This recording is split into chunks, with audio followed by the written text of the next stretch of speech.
इस बार पिछले साल से और ज्यादा मेहनत करूंगा। अच्छे से बीज डालूंगा ताकि फसल अच्छा उगे।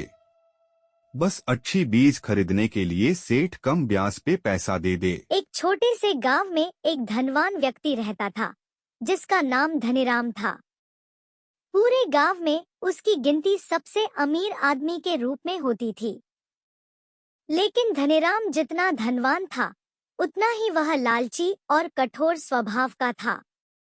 गांव के गरीब मजदूर उसकी खेती में काम करते थे क्योंकि गांव में और कोई उन्हें रोजगार देने वाला नहीं था।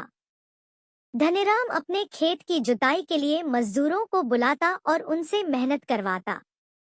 काम शुरू करने से पहले वह एक निश्चित धनराशि देने का वादा करता, लेकिन जब मजदूरी देने का समय आता तो वह वादे से बहुत कम पैसा देता। यह देखकर मजदूर दुखी हो जाते, लेकिन मजबूरी में उन्हें उसकी बात माननी पड़ती। धनीराम लोगों को ऊंचे ब्याज पर कर्ज भी देता था, जिससे गांव के लोग और अधिक कर्ज में डूब जाते। समय इसी तरह बीत रहा था, लेकिन कुछ वर्षों बाद गांव में एक नई और संपन्न परिवार ने घर बनाया। उस परिवार के मुखिया का नाम लक्ष्मी प्रसाद था। वह बहुत दयालु और उदार स्वभाव का व्यक्ति था। लक्ष्मी प्रसाद ने गांव के लोगों को रोजगार दिया और उनके काम के बदले उचित पारिश्रमिक दिया। जो लोग कर्ज में फंसे थे, उन्होंने भी लक्ष्मी प्रसाद से कम ब्याज पर कर्ज लेना शुरू किया। धीरे धीरे गांव के लोग धनीराम की बजाय लक्ष्मी प्रसाद के पास जाने लगे। यह देखकर धनीराम को जलन होने लगी। वह सोचता कि लक्ष्मी प्रसाद ने उसका सारा प्रभाव छीन लिया है। लेकिन एक दिन दुर्भाग्य ने धनीराम का दरवाजा खटखटाया। उसके घर में अचानक आग लग गई। आग इतनी भयानक थी कि उसका पूरा घर और धन दौलत जलकर राख हो गए। देखते ही देखते वह सबसे अमीर व्यक्ति से सबसे गरीब व्यक्ति बन गया। अब धनीराम के पास न खाने को अन्न था और न रहने को घर। भूख से मजबूर होकर वह गांव के लोगों से खाना मांगने लगा।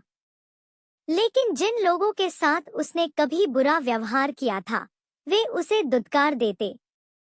किसी ने भी उसकी मदद नहीं की। एक दिन भूख से व्याकुल धनीराम लक्ष्मी प्रसाद के घर पहुंचा। उसने खाने के लिए हाथ फैलाया।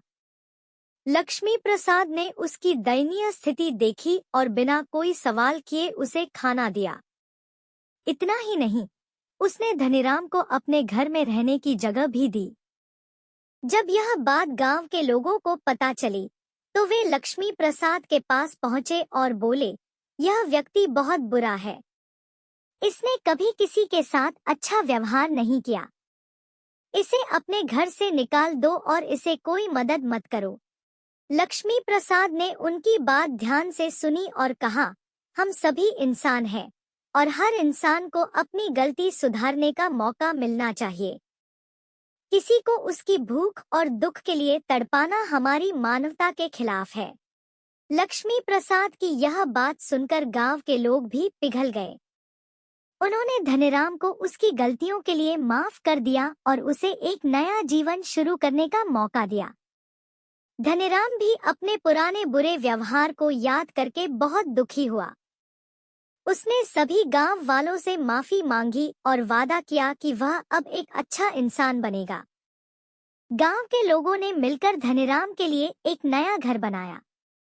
अब धनीराम ने लालच छोड़कर दयालु और उदार बनने की ठानी।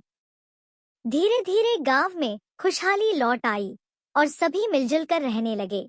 इस कहानी से हमें यह सीख मिलती है कि लोभ का अंत हमेशा बुरा होता है, लेकिन दया और क्षमा से सब कुछ संभव है।